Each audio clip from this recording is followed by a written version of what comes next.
siege of Gaza, cutting off all supplies of fuel, the electricity plant, that's gone. There is no electricity, there is no running water, there is no food going in, there are no other fuel supplies going in, borders closed with Egypt as well. There's hardly little criticism of Egypt for that, interestingly.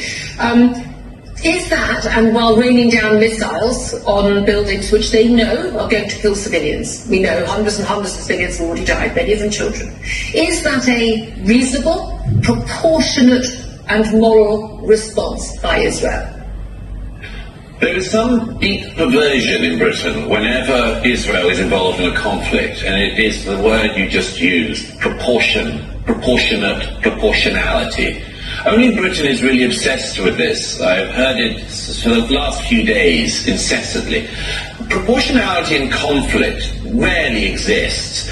But if we were to decide that we should have this fetish about proportionality, then that would mean that in retaliation for what Hamas did in Israel on Saturday, Israel should try to locate a music festival in Gaza, for instance, and good luck with that, should try to find a music festival in Gaza and rape precisely the number of women that Hamas raped on Saturday. Kill precisely the number of young people that Hamas killed on Saturday.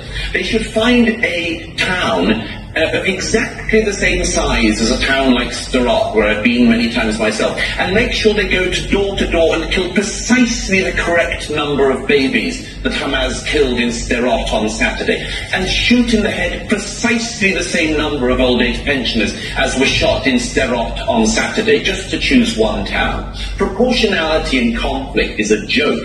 And it's a very strange British concept which we've had, that only the Israelis in a conflict, when they are attacked, are expected to have precisely the proportionate response.